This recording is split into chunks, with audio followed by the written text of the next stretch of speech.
Welcome to the Menga podcast. Today we're diving headfirst into a cybersecurity mystery that just won't quit, the Log4j vulnerability. You might be thinking, wait, wasn't that a 2021 problem? And you wouldn't be wrong, but that's what makes this deep dive so interesting. It's a prime example of how the digital world grapples with a long tail of security vulnerabilities. Even years later, the aftershocks of Log4Shell are still being felt. Okay, so for anyone who's not swimming in lines of code every day, let's break down what we're dealing with here. What exactly is Log4j, and why should we still care about it?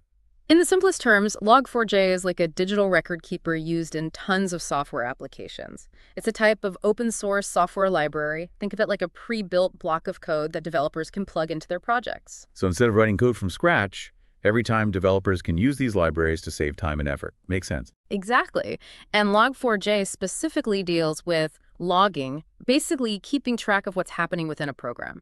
Every time you load a web page, send a message on an app, or even when your smart TV streams a show, Log4j might be running in the background, recording events, noting any errors, and generally keeping things running smoothly. So it's like a digital paper trail for all the behind-the-scenes action happening in our devices. You got it. And because it's so widely used, we're talking millions of applications and devices.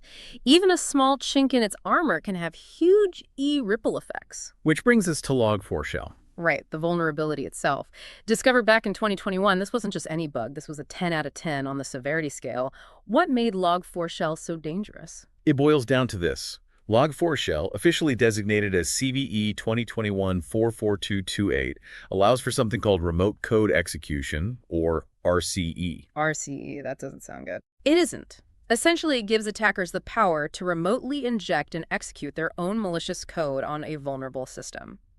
Imagine someone slipping a hidden command into a food delivery order that, instead of just requesting extra ketchup, tells the restaurant to empty its cash register. That's the level of control we're talking about. And to make matters worse, I remember reading that exploiting Log4Shell was surprisingly easy for attackers.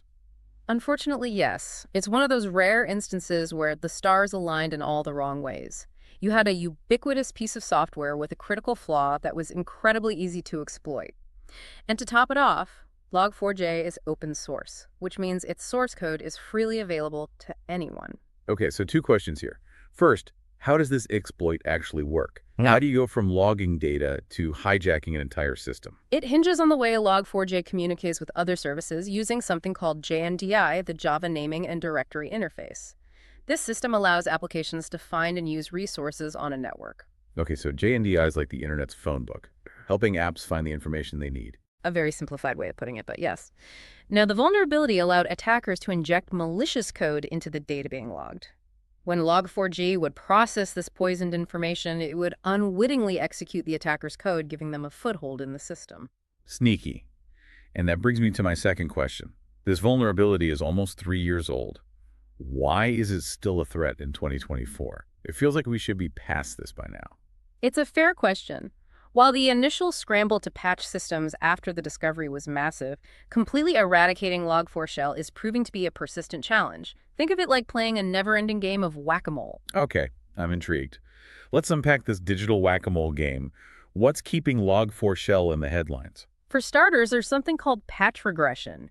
Even if a company diligently patched their systems after the initial discovery, a new software deployment or update might accidentally reintroduce the vulnerable Log4j library. It's like fixing a leaky faucet only to find out you have a burst pipe down the line. Oof, that's frustrating. So even with the best intentions, it can creep back in. What else makes this such a persistent threat? And then there are legacy systems, those older systems that many organizations still rely on. Tracking down and patching every instance of Log4j in these systems can be like finding a needle in a haystack, often with limited resources and budgets.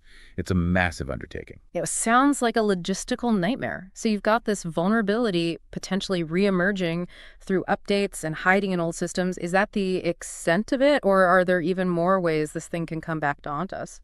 Unfortunately, there's more. Another challenge is the lack of visibility into where Log4j is being used.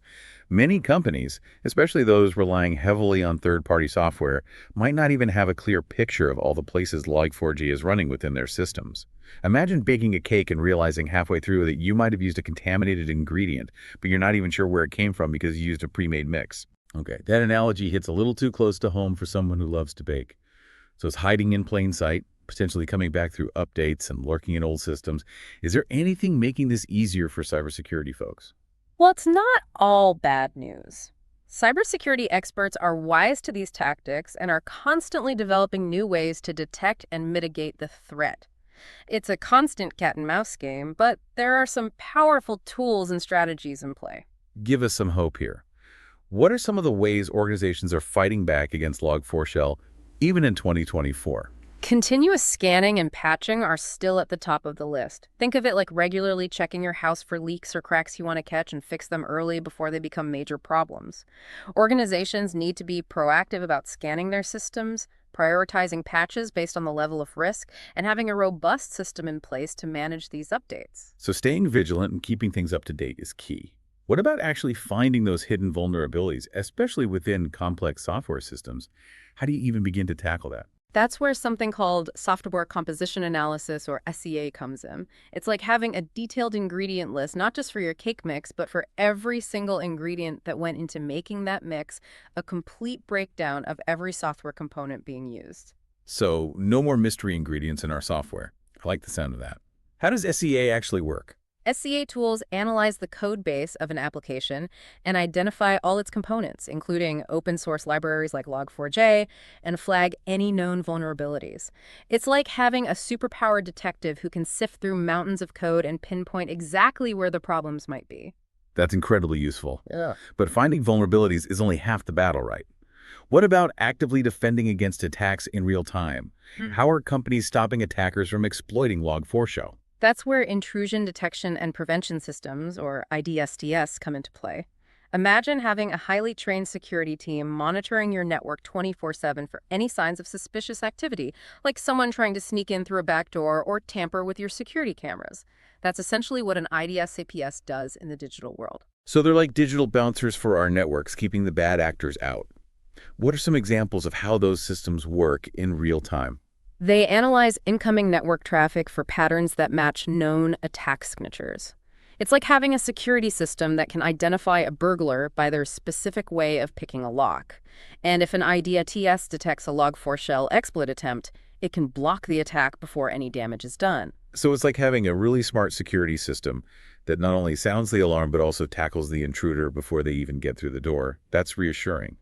But with a vulnerability as widespread and persistent as Log4Shell, it sounds like staying informed is just as crucial as having the right tech in place. Absolutely. Knowledge is power, especially in cybersecurity.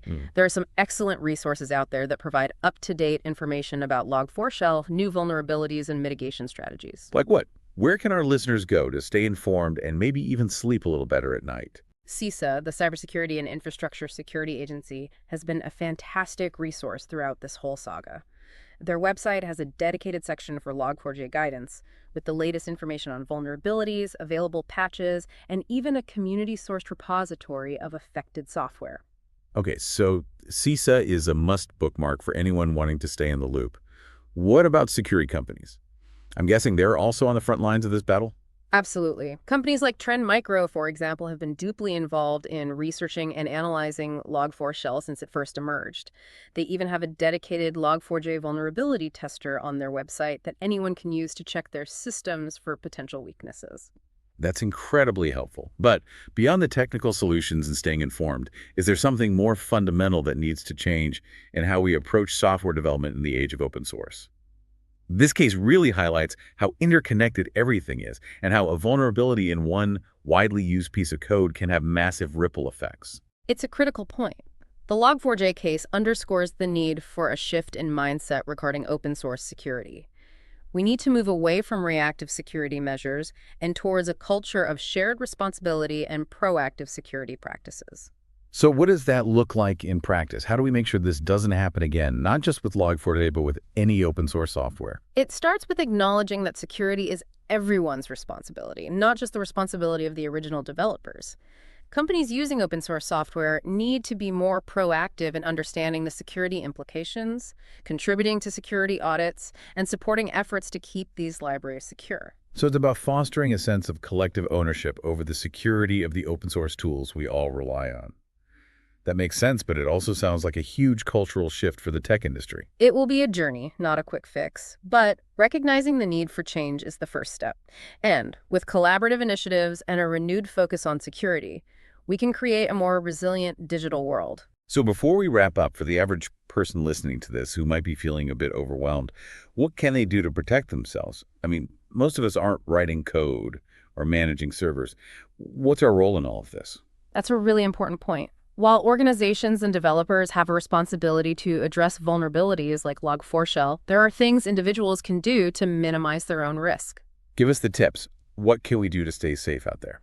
First and foremost, and I know you hear this all the time, but keep your software updated. Those update notifications you get on your phone, your laptop, even your smart TV, they often include crucial security patches, potentially addressing vulnerabilities like Log4Shell. So no more ignoring those pesky update reminders. Exactly. They might be inconvenient, but they are there for a reason. And beyond that, the usual cybersecurity hygiene advice applies. Use strong, unique passwords for all your accounts. Be cautious about clicking links or downloading attachments from unknown senders. And if you're ever unsure about a website or an email, trust your gut and err on the side of caution. It all comes down to being informed, being prepared, and being cautious. A good reminder for all of us. This has been a fascinating and, frankly, a little unnerving look at the persistent threat of Log4Shell. It's a stark reminder that in our hyper-connected world, cybersecurity is never a done deal. It's an ongoing process. Couldn't agree more. The threat landscape is constantly evolving, and we need to evolve with it. Well, on that note, a huge thank you to our expert for taking us on this deep dive into the complex world of Log4j and its lasting impact. And to all of you listening, remember everyone, security is a journey, not a destination.